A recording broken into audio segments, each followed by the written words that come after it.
Do you wish realizing your cloud mandate was as simple as a wave of the hand? You know there's more to it, but it doesn't have to come from lost nights and weekends. It comes from an IT partner with a proven track record of helping businesses make the impossible possible. So you can spot the extraordinary in everything. Behind your airline, we make cloud orchestration as powerful as it is simple. We run your infrastructure on a software platform that just works.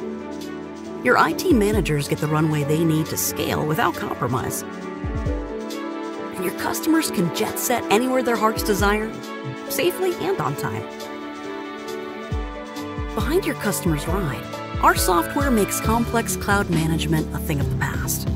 With more time on hand, your IT admins can stay focused on things that matter, like ensuring the best gear in the world gets to market.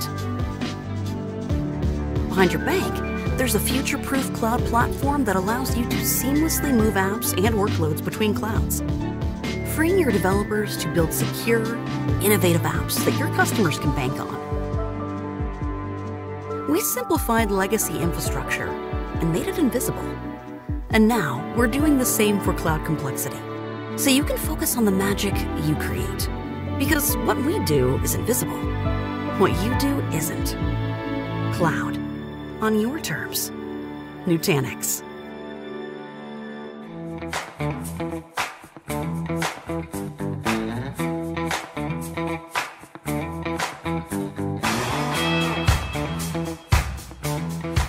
Selamat siang semuanya. Halo, apa kabar? Semoga Bapak, Ibu, dan teman-teman semua yang sudah hadir di sini sehat-sehat selalu ya di tengah naiknya angka COVID kali ini. Pertama-tama perkenalkan, nama saya Datu Swasti Hesti Putri atau biasa dipanggil Datu dari Helios Informatika Nusantara. Senang sekali hari ini saya mendapat kesempatan menjadi host dari first ever Nutanix Indonesia podcast called Talk with Nutanix. Oke. Jadi hari ini kita mau ngobrol santai dengan narasumber kita dari Nutanix Indonesia. Jadi tema yang kita bawakan di Cloud Talk with Nutanix hari ini adalah Cloud Native, Let's Talk About IT. Oke, tepuk tangannya mana sebelum kita mulai. Oke, di sesi hari ini kita ditemani oleh dua narasumber saya yang keren-keren nih dari Nutanix Indonesia. Ada Mas Agung Nugroho sebagai Senior System Engineer Nutanix Indonesia dan ada Mas Yudi Priyadi Senior System Engineer Territory Nutanix Indonesia. Oke, tepuk tangannya mana untuk dua narasumber kita. Oke, sehat-sehat ya Mas Agung dan Mas Yudi? Sehat-sehat, alhamdulillah ya, sehat. Alhamdulillah sehat ya. Selamat pagi teman-teman semua di sana. Ya. Pagi.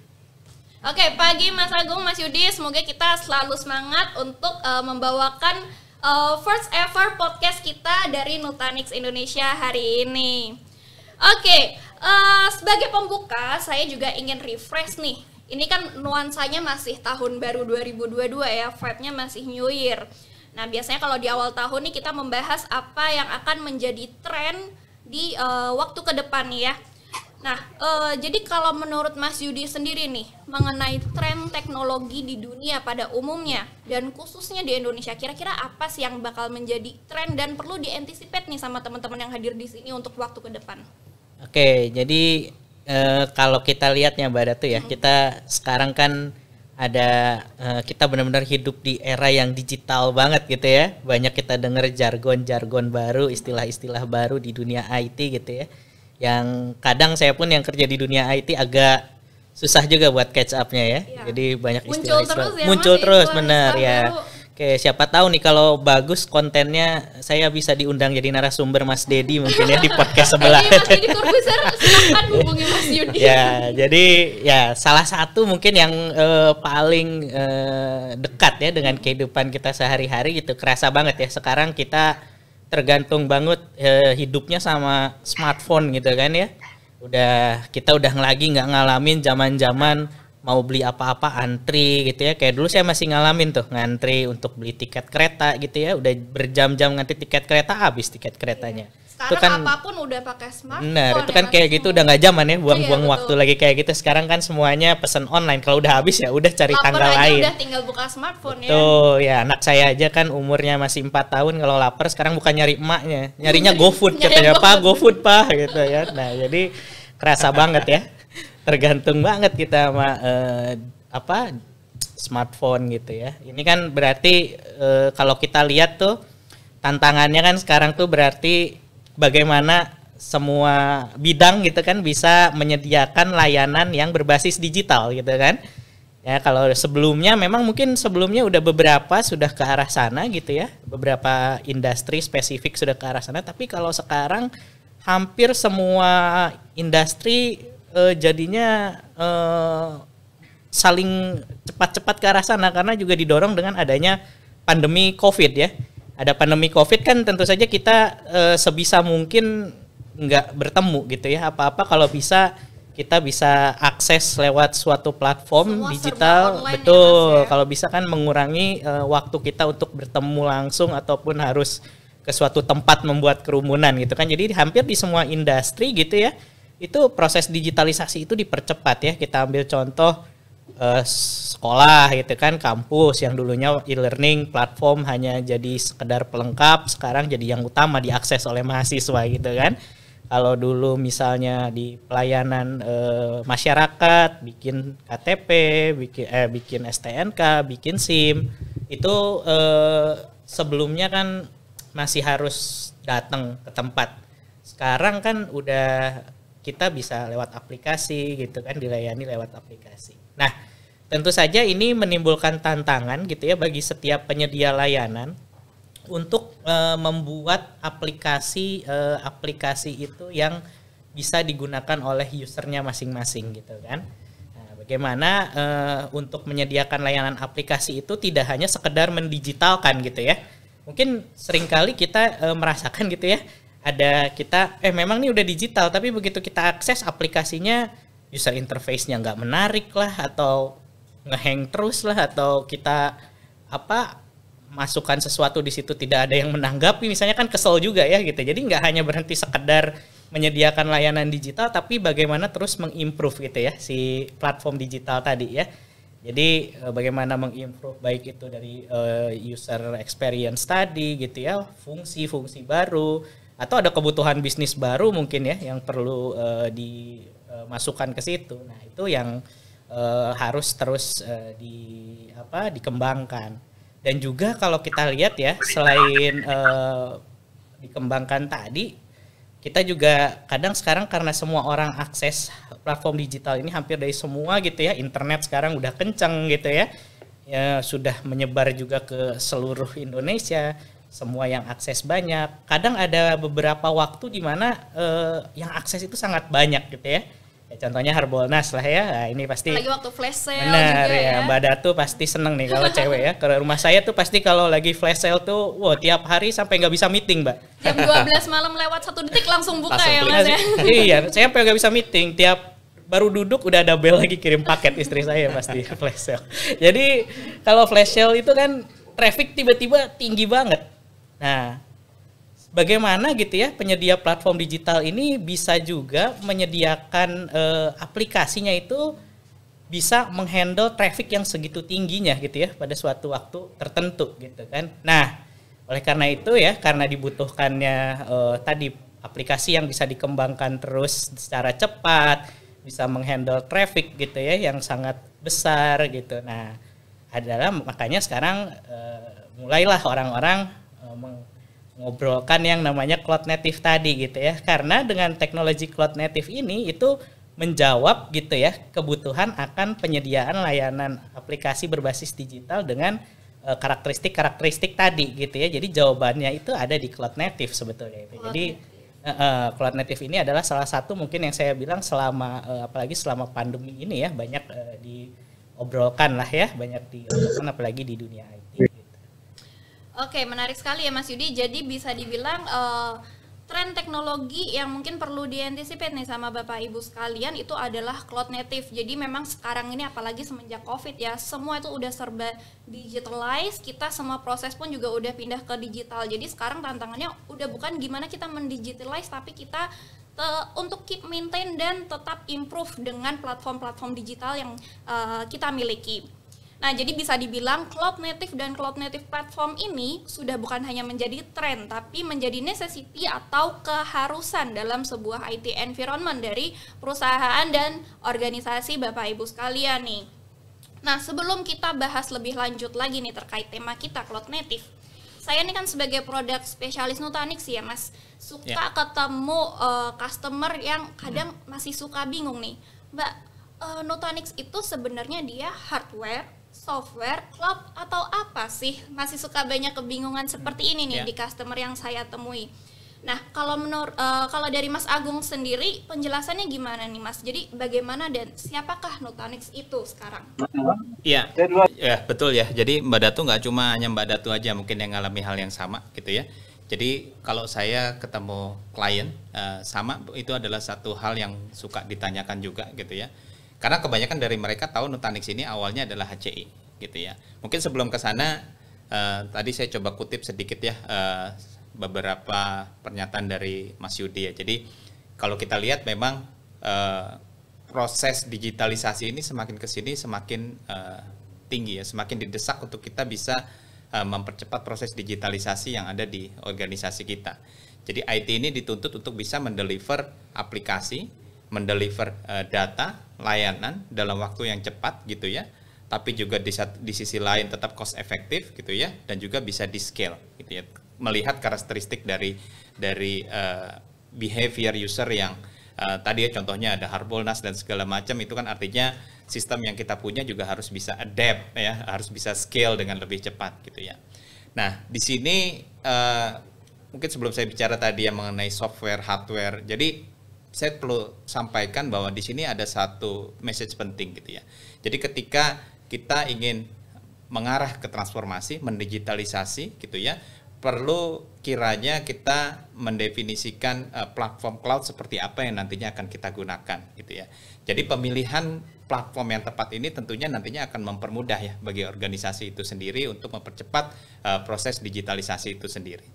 Nah, Nutanix pada dasarnya adalah sebuah software di sini, gitu ya. Suite of software, kumpulan dari software, gitu ya, yang secara garis besar dia menggabungkan kelebihan yang disediakan oleh public cloud, gitu ya. Biasanya kan di sana kita bisa mendapatkan sesuatu dengan lebih simple, lebih mudah, lebih agile, gitu ya. Dan juga dikombinasikan dengan karakteristik dari public cloud, yaitu performance, kemudian security, kemudian juga dari sisi economics-nya gitu ya. Nah ini yang bisa kita dapatkan ya. Jadi kedua karakteristik yang disediakan tadi dari kedua jenis platform cloud tadi, nah ini bisa jalan dalam satu platform yang Nutanix gitu. Tadi saya cerita bahwa dulu memang kita mulai dengan sebuah platform HCI. Yaitu di situ kita mensimplify segala sesuatunya dalam satu platform yang kita sebut tadi HCI. Di situ kita lihat bahwa kita nggak perlu lagi manage storage terpisah, nggak perlu lagi manage network khusus untuk storage yang dedicated gitu ya. Kemudian virtualisasi juga yang biasanya kita harus manage sendiri gitu ya. Nah di satu platform ini kita sudah dapatkan semuanya gitu ya. Jadi kita membuat abstraction dari infrastruktur yang kita punya, atau Nutanix ini punya satu jargon yang kita sebut biasanya kita sebut itu make infrastructure itu invisible. Jadi kita buat infrastruktur IT itu invisible. Barangnya ada, logiknya ada, layanannya ada, tapi manage daily operationnya jauh lebih disimplify gitu ya. Kemudian nggak selesai di situ, jadi Nutanix juga bangun beberapa solusi lainnya di atasnya. Di antaranya yang pertama, kita membantu klien-klien kita untuk achieve IT as a service. Jadi bagaimana mereka bisa mendapatkan layanan-layanan IT itu dengan lebih mudah, bisa dalam bentuk aplikasi langsung gitu ya, atau dalam bentuk misalnya dalam bentuk sebuah compute ya. Jadi compute yang sudah ada operating systemnya gitu ya, dengan spesifikasi compute tertentu, storage tertentu gitu ya. Kemudian kita bangun juga security di dalamnya gitu ya. Jadi untuk mendukung konsep dari misalnya zero trust security ya. Jadi kita hanya mengizinkan beberapa aplikasi itu diakses oleh sumber yang kita percaya dan hanya bisa diakses melalui aplikasi atau port tertentu yang memang dia running di situ gitu ya. Kemudian setelah itu kita bangun juga solusi lainnya, misalnya consolidate data, consolidate storage. Jadi tidak hanya storage untuk virtualisasi yang kita sediakan di situ. Tiap aplikasi membutuhkan jenis tipe storage yang berbeda-beda ya. Jadi di sini kita juga bangun beberapa layanan storage, ada NAS storage, ada object storage gitu ya. Bahkan kita juga ada satu solusi database as a service gitu ya. Jadi dengan kemudahannya user bisa memprovision, copy data, melakukan proses backup, restore database gitu ya. Ada fitur time machine, banyak lainnya di situ yang kita bisa dapatkan manfaatnya gitu ya. Kemudian juga yang tidak kalah penting dari sisi business continuity-nya. Jadi kita juga bangun satu solusi yang memudahkan customer untuk mendapatkan atau untuk achieve business continuity dari SLA yang mungkin setiap organisasi sudah punya gitu ya, atau sudah definisikan. Itu. Jadi summary-nya bahwa Nutanix ini is a software. Jadi dengan software itu kita bisa mengembangkan banyak solusi-solusi di atasnya, yang dimulai tadi dari menyederhanakan IT infrastructure sampai ke solusi-solusi lainnya ya. Gitu kira-kira Mbak Datu. Jadi bisa dibilang Nutanix ini all in one solution ya Mas, mulai dari hyperconverged infrastructure sampai kemudian solusi-solusi berupa software dari Nutanix itu. Yes. Oke, jadi lengkap banget ya teman-teman semua. Nutanix ini sudah bisa melengkapi kebutuhan-kebutuhan IT Bapak Ibu nih, mulai dari sisi hardware-nya kita ada solusi untuk hyperconverged infrastructure, kemudian di atasnya juga Nutanix itu sudah dilengkapi untuk solusi-solusi seperti untuk storage, kemudian juga untuk automate aplikasi, sampai juga ke business continuity seperti DR Solution. Nah, itu semua sudah dilengkapi dengan software-software yang ada di Nutanix seperti itu. Jadi ibaratnya di sini Nutanix ingin menghadirkan experience public cloud di dalam on-prem tempat Bapak Ibu. Seperti itu ya Mas. Oke. Thank you Mas Agung untuk jawabannya. Jadi semoga ini memberikan penjelasan yang lebih jelas ya kepada teman-teman dan Bapak Ibu yang hadir di sini. Nah, oke, kita kembali lagi ke diskusi kita di tema kali ini, Cloud Native. Let's talk about IT. Nah, tadi kan kita udah sempat singgung di awal nih terkait tren di 2022 di mana itu adalah Cloud Native. Nah, kalau dari Mas Yudi sendiri nih, kita kalau ngomongin Cloud Native, biasanya one of the fundamental patterns untuk mengadaptasi Cloud Native approach sendiri itu adalah DevOps. Nah, Cloud Native juga diharapkan menjadi suatu cara membawa inovasi lebih cepat, kemudian juga bisa membantu organisasi atau perusahaan untuk mereka bertransformasi secara digital. Nah, sedangkan DevOps sendiri ini tuh adalah proses yang bisa dibilang cukup panjang ya Mas, banyak proses-proses, terus juga melibatkan dua tim juga yang ada di belakang layar, seperti itu. Nah, kalau menurut Mas Yudi nih, tantangan dari DevOps sendiri tuh apa aja sih? Dan kalau dari Nutanix tuh bisa memberikan best practice seperti apa? Kalau dari Mas Yudi sendiri penjelasannya seperti apa? Oke, jadi sebelum kita ke DevOps-nya, saya bahas dulu gitu dari Cloud Native-nya itu sendiri. Jadi memang tantangan pertama tentu saja ya, kalau kita membangun Cloud Native itu ya, kayak kalau kita sholat kan harus ada kiblatnya gitu ya. Nah, ini kalau Cloud Native juga ada kiblatnya. Biasa kita berkiblatnya ke namanya ada Cloud Native Computing Foundation gitu ya.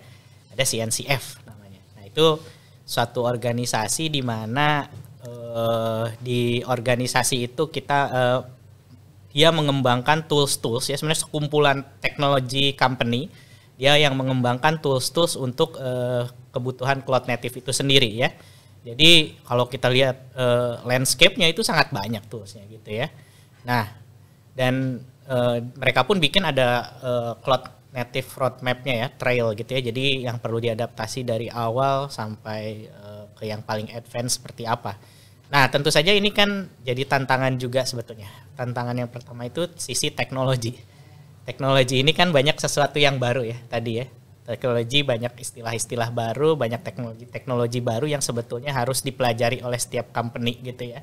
Dari yang mungkin sekarang biasanya udah nyaman dengan teknologi yang digunakan saat ini, tapi ketika akan mengadaptasi Cloud Native ternyata banyak yang harus baru, teknologi-teknologi baru yang dikembangkan yang harus dipelajari. Dan berkembangnya pun sangat cepat sudah teknologinya. Kadang kita hari ini teknologinya A gitu ya, berapa bulan ke depan teknologi A itu mungkin udah nggak dipakai lagi. Kita baru Iya, ada yang belajar baru lagi. ternyata Udah ganti. Ada yang Baru ganti lagi. lagi. Tentu saja ini menjadi satu tantangan gitu ya dari sisi teknologi itu sendiri gitu ya. Bagaimana memang gitu ya kita harus tadi ya kita memulainya di situ ada memang dibikinkan roadmapnya itu untuk kita kalau mau mulai itu dari mana dulu sih gitu ya.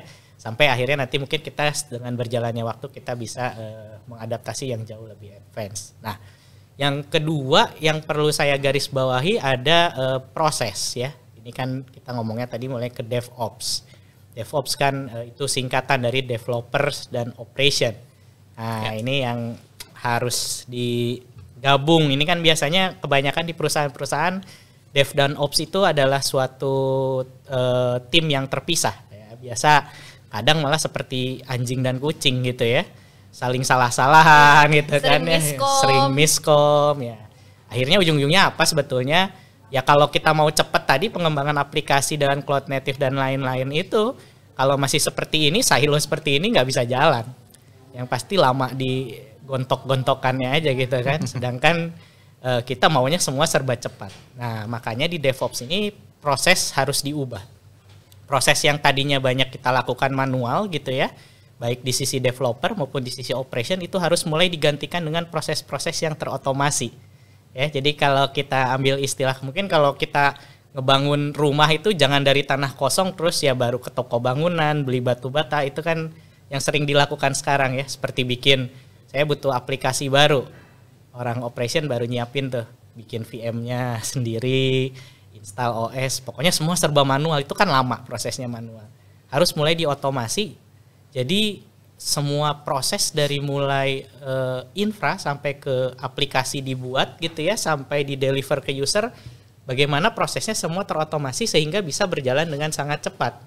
Nah, ini adalah challenge-nya lagi yang kedua, mengubah proses ini. Jadi kalau ditanya, kadang ada yang nanya saya nih, orang infra terutama gitu ya, Mas Yudi, kalau misalnya saya mengadopsi DevOps, perusahaan saya, wah nanti kan udah diotomasi semua, saya nggak ada kerjaan dong, kan udah otomatis semua. Nah, ini adalah salah satu statement yang salah sebetulnya. Malah sebetulnya ketika perusahaan kita mengadaptasi DevOps itu ya, skill set kita malah harus semakin dikembangkan. Tadi ya, tools semakin banyak harus kita pelajari. Dan juga tugasnya orang infra nggak sekedar bikin manual, tapi bagaimana bisa mengcoding semua itu yang tadinya manual, ya infrastruktur yang tadinya manual, mengcoding menjadi otomasi. Semuanya berjalan secara otomatis, termasuk proses tadi, pembuatan aplikasi dari proses developer coding, ya melakukan perubahan kode sampai bisa di-deliver ke user, itu bisa berjalan semua secara otomatis. Sehingga di sisi user sih mengakses sama sekali nggak merasa ya ada mati dulu aplikasinya atau apa tiba-tiba udah berubah aja gitu kan.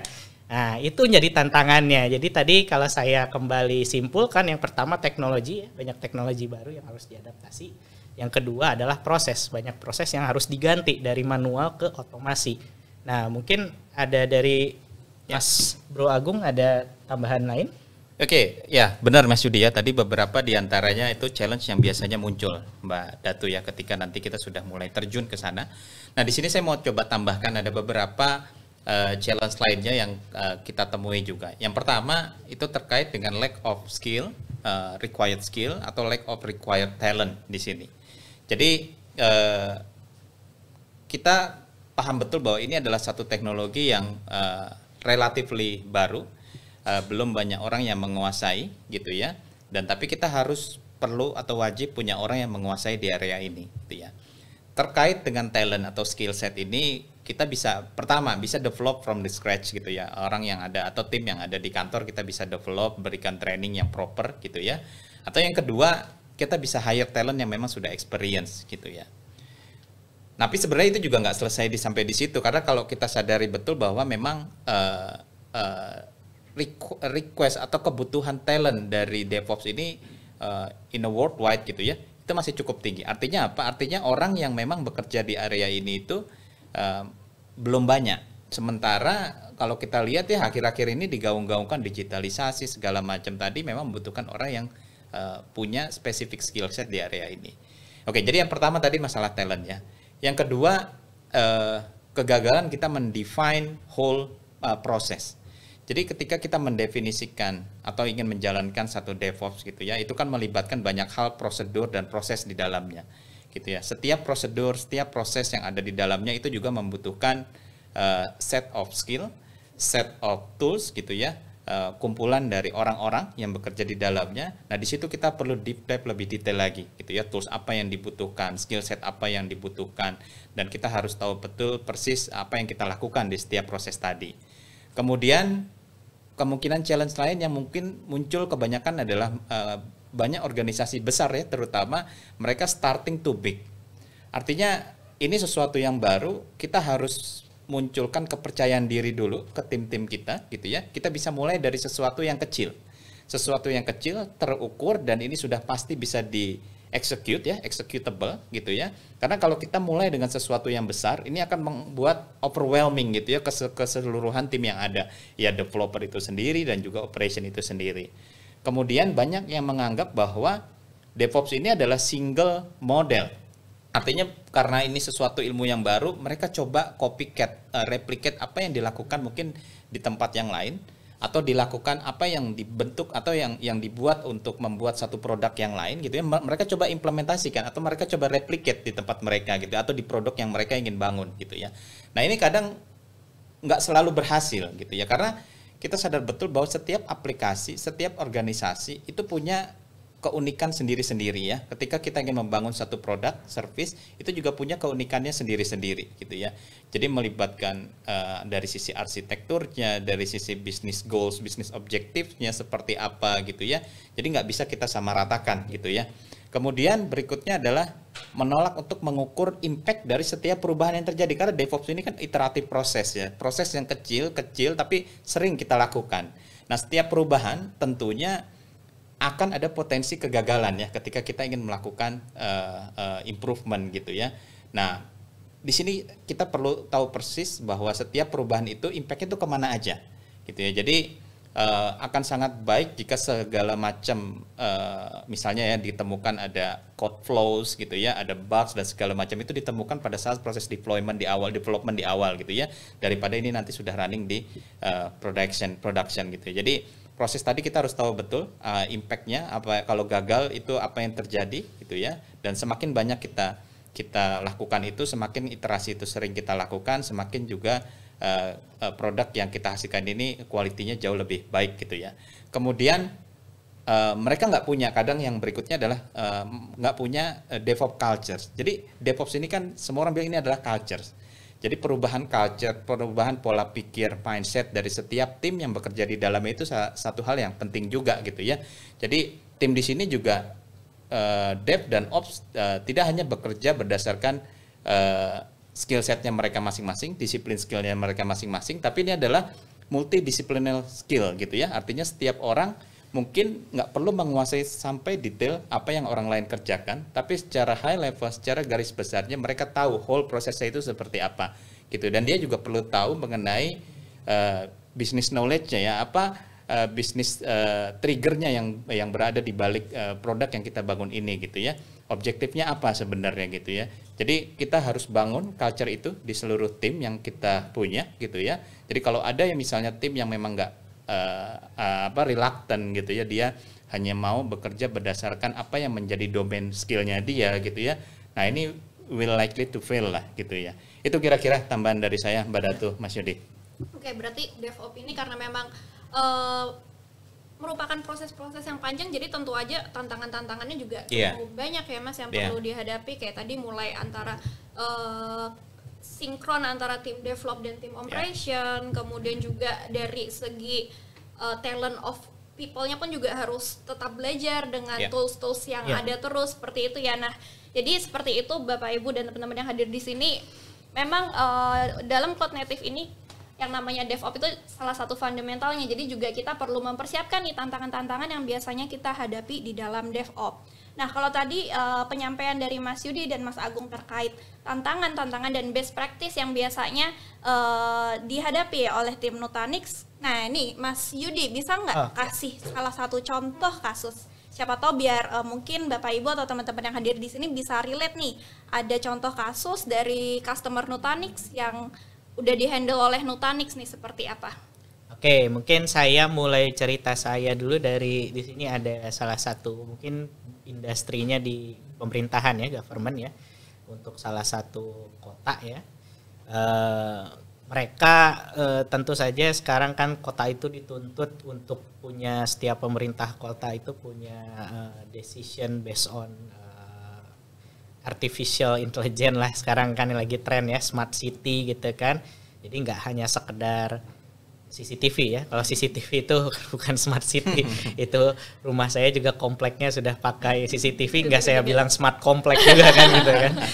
Jadi memang mereka ada tuntutan ke situ ya, mengembangkan aplikasi-aplikasi untuk smart city-nya. Nah, memang mereka itu mereka sebenarnya existing sudah menggunakan Nutanix. Lalu di Nutanix itu sudah ada yang namanya tadi ya, salah satu fundamentalnya buat cloud native itu ada Kubernetes gitu ya. Nah, Kubernetes ini itu sebetulnya sudah disediakan oleh Nutanix. Namanya, kalau di Nutanix namanya Karbon teknologinya gitu ya, Kubernetesnya. Nah, itu Kubernetes itu bukan suatu teknologi yang mudah juga gitu ya sebetulnya ya. Itu cukup kompleks ketika kita ingin mendeploy Kubernetes itu. Saya dulu waktu pertama kenal Kubernetes semangat. Wow, Kubernetes nih keren ya. Belajar lah, nanti saya mau deploy. Sebulan gak kelar-kelar, ujungnya text time juga ya Mas ya. Semangatnya hilang, ujungnya gak jadi. Udah gitu ngedrop kan. duluan. Bener. Nah, makanya di Nutanix ini kita sediakan tadi si Kubernetes Karbon ini tujuannya adalah mempercepat proses untuk meng-create Kubernetes itu gitu ya. Jadinya yang tadinya butuh waktu saya tadi bulanan nggak selesai gitu ya. Mungkin ada teman-teman yang berbulan-bulan buat Kubernetesnya aja. Nah, itu dengan Karbon itu dia bisa meng-create itu hanya dalam waktu 20 menit untuk konfigurasi Kubernetesnya. Nah, ini yang dimanfaatkan oleh si pemerintah kota tadi untuk mendeploy aplikasinya tadi. Jadi dia bisa dengan cepat, karena nggak perlu berbulan-bulan lagi tuh bikin si Kubernetesnya, dia bisa bikin dengan cepat. Otomatis tadi si aplikasi-aplikasi smart city-nya itu dia bisa kembangkan dengan cepat di atas Kubernetes. Jadi sudah cloud native gitu ya. Jadi mulai dengan inisiatif yang baru.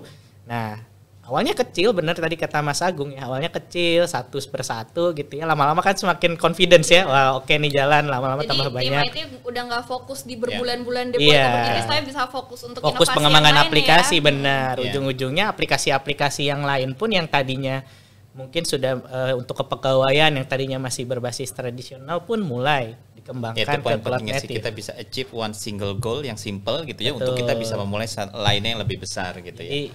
Nah, di situ Nutanix membantu untuk mempercepat proses itu. Jadinya nggak perlu lagi tuh timnya belajar Kubernetes berbulan-bulan, deploy berbulan-bulan.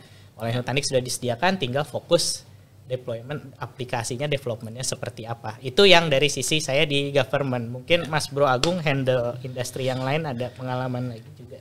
Ya, jadi di tempat saya juga ada. Jadi kebetulan kan saya kebanyakan di financial industry ya.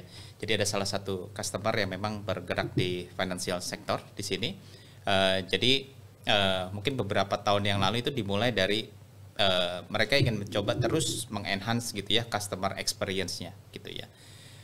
Yang namanya di era digitalisasi seperti ini gitu ya, nasabah atau customer itu kan mudah ya untuk berpindah ke lain hati gitu ya, apalagi kalau dia lihat offering yang menarik dari kompetitor gitu ya, cashback, apalagi kalau kita juga di satu sisi diam aja gitu ya, nggak bergerak gitu ya, apa yang terjadi di luar sana ya kita diam aja cuma jadi penonton gitu ya. Jadi di sini ada satu tantangan lah gitu ya, gimana supaya produk-produknya tetap inovatif, tetap kompetitif gitu ya, enhance customer experience-nya di situ. Apalagi juga di satu sisi kita sadar betul bahwa demand atau market requirement ini dynamically changing gitu ya. Apalagi kalau di financial industry ini juga di satu sisi lainnya ini juga diikat oleh regulasi di situ gitu ya. Nah, mereka di sini barulah berpikir untuk bisa bagaimana bisa mendeliver gitu ya, mendevelop aplikasi dalam waktu cepat, singkat gitu ya. Di satu sisi juga mereka pasti membutuhkan platform tadi yang di awal saya sempat sebut gitu ya. Jadi bagaimana kita di awal ini menentukan platform yang akan kita gunakan, itu juga nantinya akan menentukan proses keberhasilan atau kesuksesan dari proses transformasi kita gitu ya. Jadi pastinya ya dia juga membutuhkan sebuah platform yang agile, mudah untuk di-scale, easy to consume gitu ya, reliable, dari sisi performance juga bisa mendeliver performance yang sangat baik, dari sisi resiliensi juga secara platform dia memiliki fitur natif yang bisa menyediakan resiliensi secara natif gitu ya. Nah itu akhirnya pada waktu itu, long story short, mereka coba POC dan mereka akhirnya mencoba untuk mendevelop beberapa aplikasi, kemudian memodernisasi aplikasi mereka gitu ya. Salah satunya tadi yang disebut Mas Yudi, kita ada satu platform Carbon di situ, mereka running Kubernetes di dalamnya, memanfaatkan fitur-fitur consolidated storage kita juga, karena di Nutanix ini kita punya beberapa layanan storage yang tidak hanya storage untuk virtual machine, tapi ada object storage, ada NAS storage di dalamnya gitu ya. Kita juga bisa manfaatkan ada marketplace di dalamnya. Jadi kalau kita ingin bangun CI/CD, sebenarnya kita tinggal manfaatkan apa yang ada di marketplace. Jadi beberapa service-service tools-tools seperti CI/CD, SCM dan lain sebagainya itu sudah ada. Jadi kalau kita ingin melakukan deployment, tinggal kita ambil dari marketplace, kita cari aplikasi atau service yang kita inginkan, kemudian kita bisa lakukan deployment. Kemudian ya akhirnya long story short mereka gunakan. Sampai saat ini ada cukup banyak aplikasi yang di-deploy, running containers di sana. Ada lebih dari 100 aplikasi, mulai dari aplikasi-aplikasi yang critical gitu ya, termasuk juga sampai aplikasi di area accounting gitu ya, kemudian di area human resource dan lain sebagainya gitu ya, di accounting, supply chain, kemudian di area financial, dan bahkan mereka juga membuat satu set aplikasi untuk community ya. Jadi misalnya aplikasi untuk sekolah gitu ya, jadi mungkin mereka integrasikan antara billing atau pembayaran iuran sekolahnya dengan yang ada di aplikasinya mereka gitu ya. Kemudian mereka travel system itu juga mereka integrasikan di situ. Jadi sampai saat ini sudah cukup banyak yang mereka onboarding ya di dalam Carbon itu gitu. Jadi tadi dengan kondisi saat ini mereka sudah running beberapa microservice yang ada di Nutanix.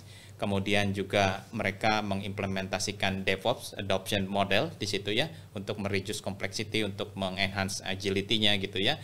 Kemudian mereka juga bisa scaling ya, dalam arti ketika terjadi kebutuhan yang tadi secara mendadak, mereka bisa dengan mudahnya melakukan scaling di sini. Kemudian juga dari sisi overall IT operation juga bisa di-reduce. Memang pertama-tama mungkin akan struggling gitu ya, karena ini adalah satu area yang baru, harus belajar, semua orang juga belum mungkin ada yang punya pengalaman, cuma memang nggak semuanya gitu ya. Jadi memang pertama-tama pasti akan ada proses di depan yang a little bit struggling, tapi ketika mereka sudah jalan, sudah memahami prosesnya, kemudian untuk service-service berikutnya ketika mereka ingin modernisasi itu juga menjadi akan jauh lebih mudah gitu ya. Itu kira-kira Mbak Datu salah satu pengalaman di saya ya. Oke, thank you Mas Yudi, Mas Agung Ya. untuk penjelasannya. Jadi seperti itu ya Bapak Ibu, cloud native atau lebih spesifik DevOps sendiri itu juga sebenarnya tidak terbatas hanya untuk satu atau dua industri saja. Tadi contoh seperti mulai dari FSI, bahkan sampai untuk government pun juga bisa mengimplementasikan tersebut dibantu oleh Nutanix. Jadi seperti yang tadi udah di-mention di awal nih, kalau Nutanix itu memiliki solusi untuk mengautomate proses-proses di IT Bapak Ibu. Salah satunya seperti yang bisa dibantu oleh Nutanix Carbon, dari proses deploy cluster Kubernetes yang sebelumnya bisa memakan waktu berbulan-bulan, dibantu dengan Nutanix Carbon itu bisa dalam hitungan menit aja. Nah, itu berarti keren banget nih Nutanix untuk bisa membantu environment IT Bapak Ibu ya. Nah, tadi kan kita udah mendengar penjelasan dari Mas Agung dan Mas Yudi nih terkait cloud native, DevOps. Nah, kayaknya juga kita harus lebih tahu dan lebih paham juga nih istilah-istilah dalam cloud native. Mungkin buat teman-teman yang hadir di sini beberapa sudah familiar juga ya dengan istilah-istilah yang ada di cloud native, tapi kita di kesempatan kali ini pingin refresh ilmu lagi nih.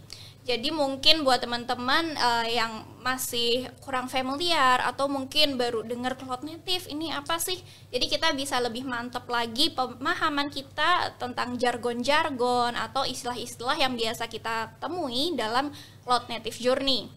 Jadi kalau misal teman-teman nih setelah selesai mengikuti sesi kita hari ini, jadi bisa lebih lancar lagi nih untuk jelasin ke tim internal Bapak Ibu dan teman-teman mengenai cloud native, jadi bisa memiliki pemahaman yang sama. Nah, terkait istilah-istilah dan jargon-jargon ini bisa dibantu nggak Mas Agung, yang biasa ditemui itu ada apa aja sih? Oke, ya terkait dengan jargon, sebenarnya ini jumlahnya banyak ya. Mungkin kalau saya bilang ratusan gitu ya. Jadi teman-teman juga kalau mau explore lebih dalam nanti bisa coba lihat di CNCF ya, Cloud Native Computing Foundation Landscape. Di situ kalau dilihat sangat-sangat banyak sekali gitu. Cuma di sini mungkin saya akan coba share beberapa gitu ya yang mungkin sering kita jumpai, sering kita dengar gitu ya. Yang pertama mungkin konsep agile. Jadi agile ini kalau kita bahasa Indonesia kan lincah gitu ya. Artinya dia bisa adalah satu prinsip yang dia bisa mengadaptasikan gitu ya setiap ada sebuah perubahan gitu ya.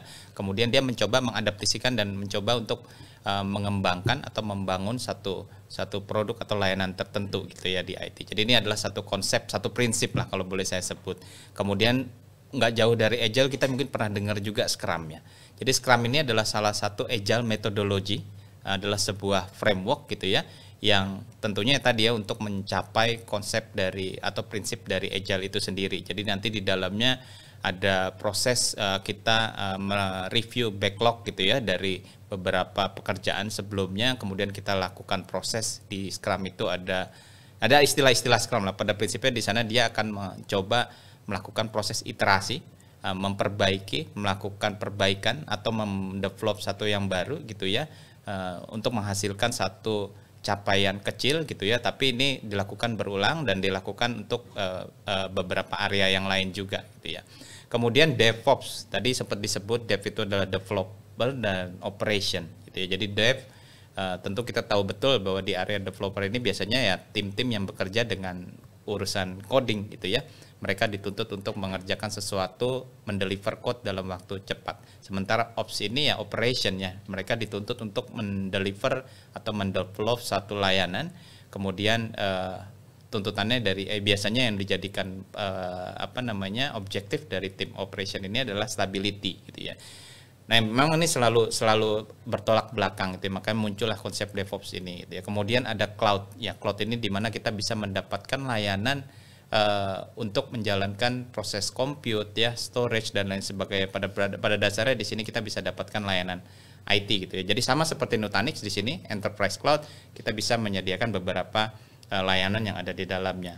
Kemudian di DevOps sendiri pernah mungkin teman-teman dengar istilah konsep CI/CD ya, continuous integration, continuous development. Jadi continuous integration ini adalah proses di mana kita mulai melakukan check in code ya, commit dari si developer, kemudian dilakukan proses build, proses testing, kemudian nanti untuk di developmentnya, continuous developmentnya dia akan melakukan deployment ke target yang kita inginkan ya, entah itu ke containers atau ke virtual machine gitu ya.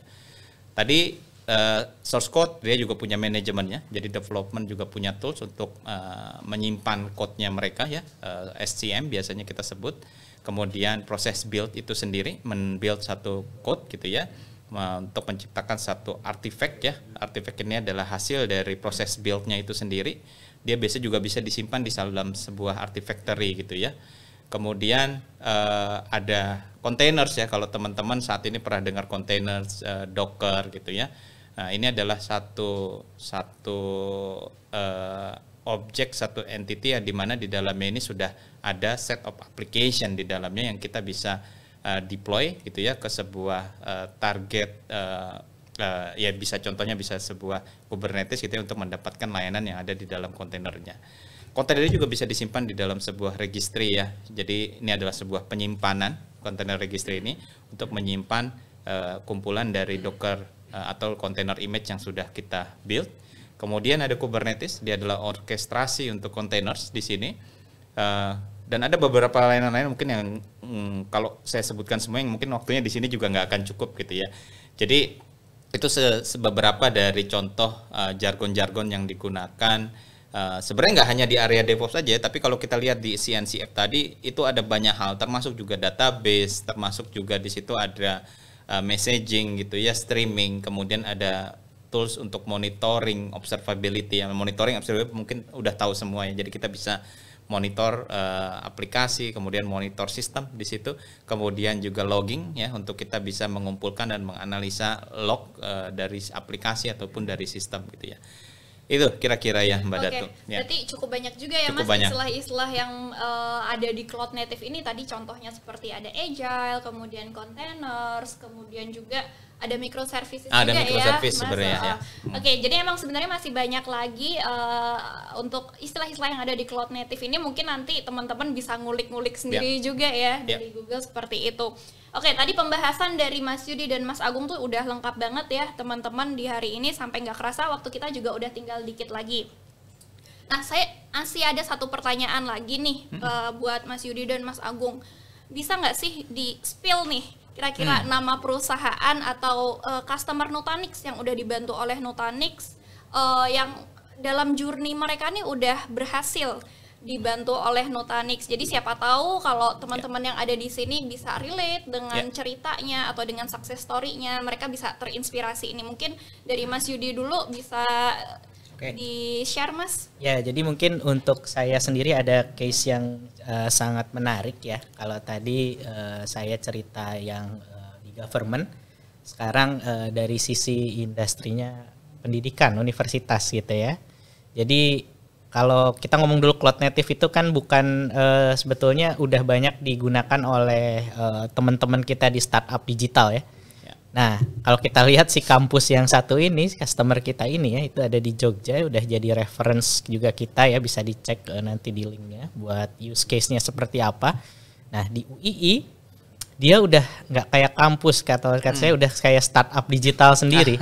Semua aplikasinya udah high tech banget, semuanya sudah ada platform digital dan dijalankannya itu di atas teknologi yang cloud native memang gitu ya. Jadi ada sekitar 24 aplikasi gitu ya, itu running semua di atas cloud native platform, di atas Nutanix juga tentunya. Dan jadinya di sana semua mahasiswanya udah nggak ngalamin lagi tuh zaman-zaman ya zaman-zaman nggak tahu kalau zamannya Datu kalau zaman saya masih KRS saya juga masih ya ngantri SKS, ngeprint SKS. Iya, kalau bayar, kalau saya dulu bayar itu masih harus ngantri ke banknya harus bank yang itu lagi, cabang yang itu, jadi masih rame-rame ke teller di situ. Ya dulu nggak apa-apa sih, siapa tahu dapat jodoh gitu kan sekalian ngantri. Tapi sekarang udah nggak zaman lagi, itu di kampus itu semua udah serba online, bayar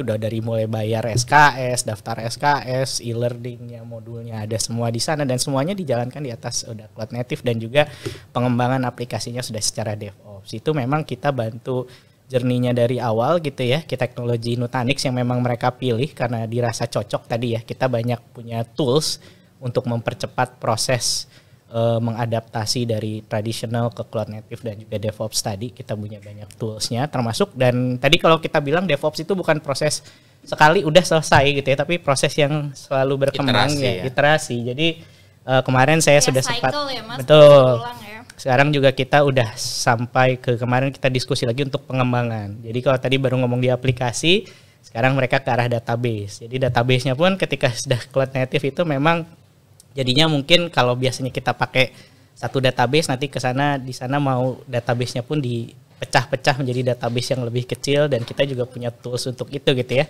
Mungkin nanti ada di sesi berikutnya ya. Sekalian saya promo dulu, sesi berikutnya ada nih sama Mas Bro Agung lagi ya. Oke, itu kalau tadi customer dari Mas Yudi. Kalau dari Mas Agung nih, boleh nggak di-spill salah satu customer? Iya, jadi ada beberapa customer. Cuma mungkin di sini yang akan saya coba share ini yang memang sudah jadi public reference gitu ya dari Nutanix, yang kebetulan juga yang sempat saya tadi sampaikan ya di sesi yang sebelum sesi ya sebelumnya ya. Jadi ada satu customer yaitu Bank BJB ya, Syariah. Dia juga sudah running tadi beberapa aplikasi microservices running di atas Nutanix, sama seperti Mas Yudi ya. Jadi mereka juga saat ini sedang mengembangkan di area data ya, terutama di database. Jadi kita ada satu platform database as a service di situ, nantinya mungkin akan explore ya. Saat ini sebenarnya sudah dalam proses eksplorasi gitu ya, masih berjalan gitu ya. Mudah-mudahan dalam waktu dekat bisa running di production gitu ya.